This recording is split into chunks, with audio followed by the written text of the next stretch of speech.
revealing lesser known ways to help your child gain concept clarity. हमारा पूरा गोल ये है कि जब हम कुछ सीखते हैं या जब हम कुछ सिखाते हैं बच्चों को, तो वो टाइम पे बच्चों में कॉन्सेप्ट क्लैरिटी चाहिए. देखो, जो हम पढ़ रहे हैं, जो टॉपिक पढ़ रहे हैं, वो टॉपिक भले ही वो एग्जाम में आएगा, उसके बाद शायद वो कभी नहीं आएगा, लेकिन वो कॉन्सेप्ट जो वो टॉपिक ने आपको सिखाया है, वो कॉन्सेप्ट आपको शायद जिंदगी भर याद रखना होगा. सो जब भी आप अपने बच्चों को कुछ कॉम्प्लेक्स चीज सिखाना है, जहां पे बच्चों को वो समझना थोड़ा कठिन होता है, then the best thing to do is to use a graphic organizer. वो विजुअल टूल है इंफॉर्मेशन को ऑर्गेनाइज करने के लिए. Graphic organizers can be used for organizing concepts. Some graphic organizers जो है simply allow the information or concept to be recorded. सिर्फ एक टेक्स्ट फॉर्म में अगर आप देखोगे, it's not recorded properly in a particular way. So that is what we want to think about, right? We want to think about क्या graphic organizers हम use कर रहे हैं. Some graphic organizers are set to visually show the links. कोई graphic organizers ऐसा है जहाँ पे हम बच्चों को exactly connection सिखाते हैं. So the first thing हम उसको KWL chat बोलते हैं, Know, Wonder, Learn.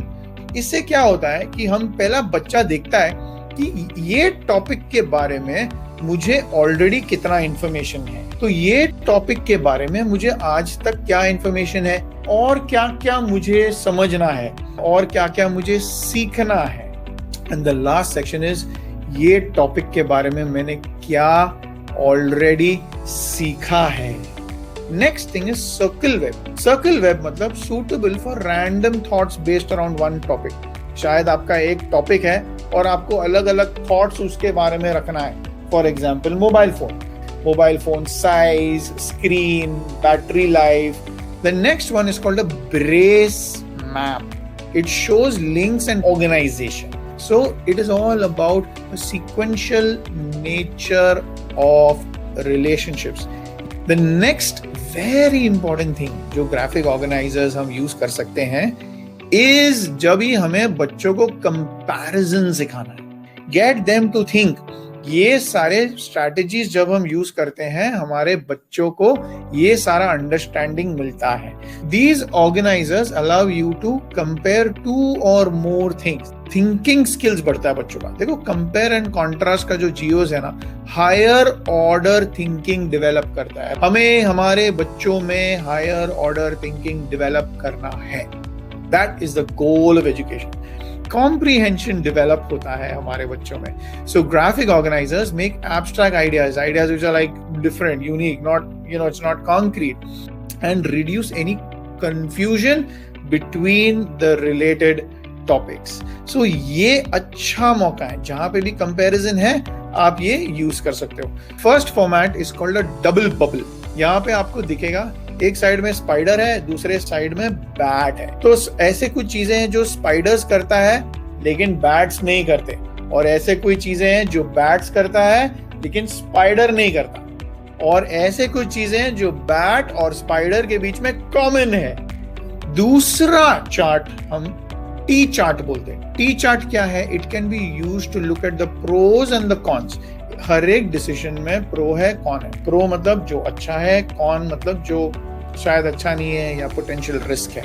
तो using a T chart you are able to look at the pros and the cons for anything that you have looked at. Next one is called compare contrast. What is same, what is similar and what is different, लेकिन थोड़ा detail में जाना. देखो, most of the time parents are saying बच्चों में ना decision लेने को नहीं आता है. What does that mean? That means they don't know how to compare and contrast something. This is one method, compare and contrast. आप अपने बच्चों को सिखा सकते हो. There are many types of sequencing graphic organizers that can be used in language, and it can also be used in science, geography, history, social studies. जहाँ पे भी आपको सीक्वेंस चाहिए वो दिखाने के लिए आप क्या क्या यूज कर सकते हो. And one of the things you can use is called a story board.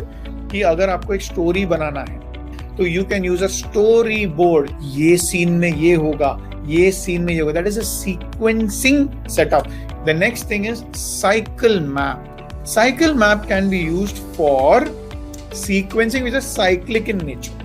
तो जो भी आप सीखते हो, देयर आर सिचुएशंस जहां पे सीक्वेंसिंग का जरूरत है, एंड जब सीक्वेंसिंग का जरूरत है, हो सकता है कि साइकिल मैप का भी आप यूज कर सकते हो, right? So keep that in mind and move forward. Plot का एक अच्छा फॉर्मेट है, ये भी आप यूज कर सकते हो, जहां पे एक इंट्रोडक्शन है, एक बिगिनिंग है. स्टोरी का हमेशा एक ओपनिंग होता है, एक इंट्रोडक्शन होता है, एक स्टार्टिंग होता है, एक मिडिल होता है और एक एंड होता है. It helps you structure information or text. So a plot map can be used at times like that.